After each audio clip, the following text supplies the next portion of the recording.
A visitor center and a former brothel? Welcome to Fort Smith, Arkansas. Fort Smith is a city of history. It was a frontier outpost with frontier justice. It had a hangin' judge. And there was a brothel next to the train track. But now Fort Smith is a city of museums. They celebrate law enforcement. It's a city with amazing places to worship and beautiful artwork. So what do you say we get started at Miss Laura's social club? In the 1800s, Fort Smith was a frontier town. Prior to the arrival of U.S. Marshals and the infamous Judge Issac C. Fort Smith was a wild frontier settlement. It was perched right between the United States and the Indian Territory of Oklahoma. It was in this lawless environment that the infamous red light district called the Row opened up. In 1898, Laura Ziegler purchased this house with money she borrowed from the bank. In 1903, after renovations, Miss Laura had, shall we say, a grand opening. All the initial business would take place in this room. The men would make their payments, and then they would make their way to the parlor area. Now, this is where they'd smoke cigars, socialize, and meet with the ladies. When the customer and the lady of the night felt comfortable with each other, they would leave the parlor and they'd walk up the stairs. Now, the stairs were extra wide so they could walk arm in arm. By the way, bathtubs were available and all men had to bathe before the evening commenced. This was a typical room in which Miss Laura's girls lived and plied their trade. On the other hand, this was the madam's room. Well, a bit nicer. Clients would pay anywhere from $5 to $250 depending on how long they wanted to stay and what they wanted. From 1896 to 1948, Miss Laura's Social Club served Fort Smith as a wink and a nod brothel. It wasn't legal, but Fort Smith made some accommodations and special rules and basically ignored Miss Laura's Social Club.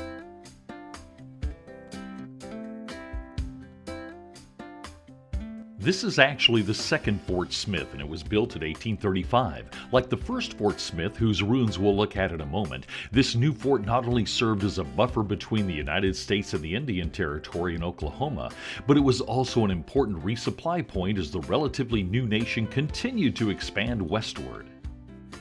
This is the old commissary building. It stood as part of the northwest bastion of the wall and was built in 1839. This is where soldiers could buy canned goods, supplies, and other things they needed. It also stored whiskey and other necessities of life in a frontier fort. It was also the home of the quartermaster. He and his family lived here. Imagine that. This is the courthouse of the man who brought law and order to the territory, Judge Issac C. better known as the infamous Hangin Judge. But before we take a peek at his courtroom, I want to show you something else that's just as infamous, but a little less well known. This is the jail beneath Judge Parker's courthouse, and it became known as the Hell on the Border Jail. Prisoners awaiting trial or execution would sleep on the floor. No mattresses here. They'd meet with their attorney who would sit in this small cage separated from their client. Oh, and, well, welcome to the bathroom. No nice restrooms like prisoners have today. Everyone's restrooms were these buckets. The food they had to eat was cooked here.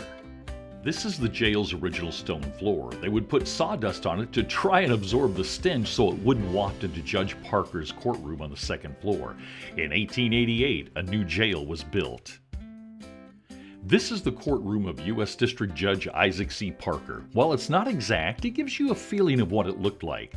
When he was appointed federal district judge for the Western District of Arkansas in 1875, it was largely a lawless territory. The former federal judge and marshals had been charged with corruption. But with Parker's reputation for hanging those found guilty, and with help from newly appointed deputy U.S. Marshals, things began to turn around. And, of course, back then every good seating area for jurors needed, some spittoons. When a prisoner was found guilty and condemned to be hanged, he would be taken out of the hell-on-the-border jail and placed in a wagon like this. They would then be taken to the gallows where the execution would be carried out. This is a replica of the gallows located outside the courthouse. Judge Parker sentenced 160 people to hang, including 4 women. Just over half received reprieves, reversals, or died in jail. The condemned prisoner would be led up the stairs and made ready. When the execution order was read and the condemned given their last words, the executioner would throw a lever and the floor would drop out from underneath them. So many people attended the executions that in 1878 Judge Parker ordered a fence built around the gallows and only family were allowed inside, well, with the exception of the hanging of infamous criminals. As you leave the gallows and walk across a couple railroad tracks, you come to what was the original site of the first Fort Smith. Commissioned in 1817, all that's left of the original fort are some excavated stones that were foundations upon which the wooden buildings were built. Here you can see how the surgeon's quarters would have backed up to what they call the blockhouse. This is all that's left of the enlisted men's quarters. Being built where the Poteau River and the Arkansas River converge, this old hook is where they would tie off the boats when they landed or dropped off supplies or rotated out soldiers. These rocks mark the boundary where one of the wooden walls of the fort originally stood, and they mark where the mess hall was. But at the end of the mess hall was the ammunition magazine. Kind of a scary way to eat. As you head back over the tracks, you'll come across a line you probably missed when you walked in, and that's the line that marked the end of Arkansas and the beginning of the Indian Territory. How cool is that?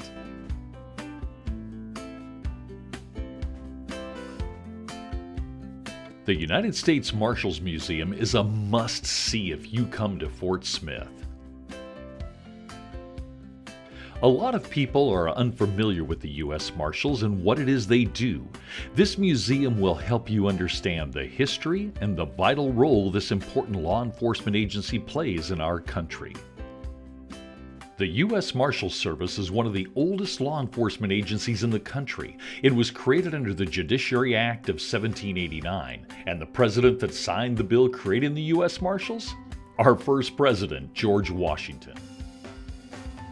There's a display in which 4 U.S. Marshals from different eras in our country's history discuss their jobs and the challenges they faced.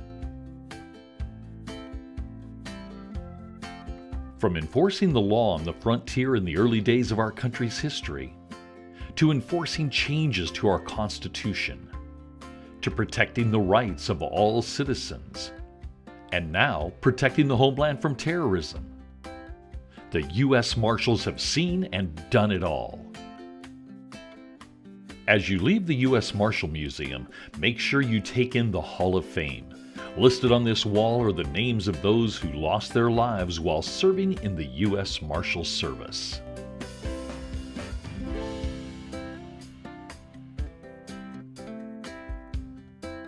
Another must-see in Fort Smith is the beautiful Belle Grove Historic District. This is the Clayton home, built in 1882. It was the home of William H. Clayton. He was one of the U.S. District Attorneys for the Western District of Arkansas and served in the court of District Judge Issac C. Parker. During his career, he successfully prosecuted over 10,000 cases. This is one of the oldest neighborhoods in Fort Smith. It was home to many notable residents, including attorneys, bank presidents, doctors, politicians, and many others. The homes are absolutely beautiful. You need to take a drive through the Belle Grove Historic District. And you know what? I found this kind of neat about the Historic District. This is an old elementary school built in the early 1900s, and it's been converted to apartments. Any Way You Travel was lucky enough to be given a brief tour by one of the residents. As you come in, it's dark and has kind of an abandoned building feel. The stairwells are cool. You could just imagine the kids laughing and talking as they went up and down. The hallways were spruced up just a bit, but were, by and large, left pretty much the way they were when it was a school. The classrooms have been converted into modern apartments. You know, this kind of reminds me of the elementary school I went to. It was built back in the early 1900s. They even put some of the chalkboards in the hallway.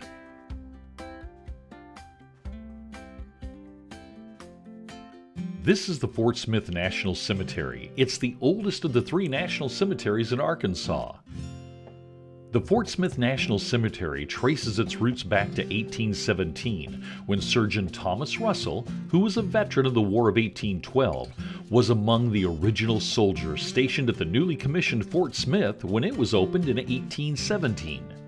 He died at Fort Smith in 1819. He was the first veteran to be buried in the cemetery. Major William Bradford, the first commanding officer of Fort Smith, died in October 1826. He was also buried here. My dad is buried in the National Cemetery in Little Rock. He served during the Korean War. When you come to a place like this, it's hard to put into words what you feel, because all these people fought for their country. Some of these people died fighting for their country. And you know, we should always honor that, respect that.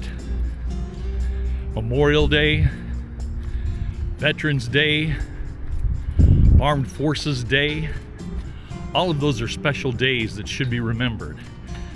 Fly the red, white, and blue. Next time you see a veteran, take a moment, thank them for their service.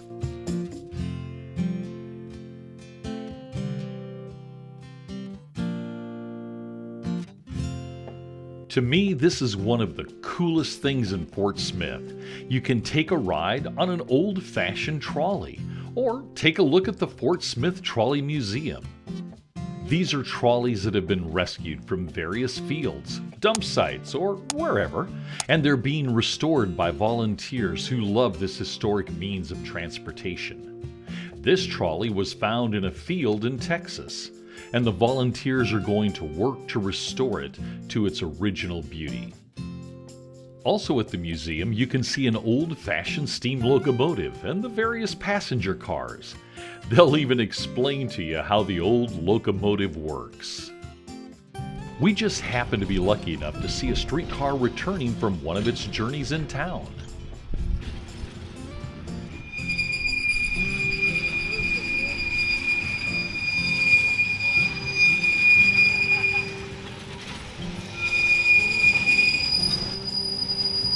You'll notice, unlike a lot of bus trolleys, this trolley actually runs on a railroad track and is powered by an electric wire over the top of the trolley. This was the last trolley ride of the day, so it's being stored in the shed overnight. But tomorrow morning, the driver will just hop in the back of the trolley and drive it out again. The city of Fort Smith has a history that stretches back over 200 years. It's a town you've got to see. I know we're glad we went.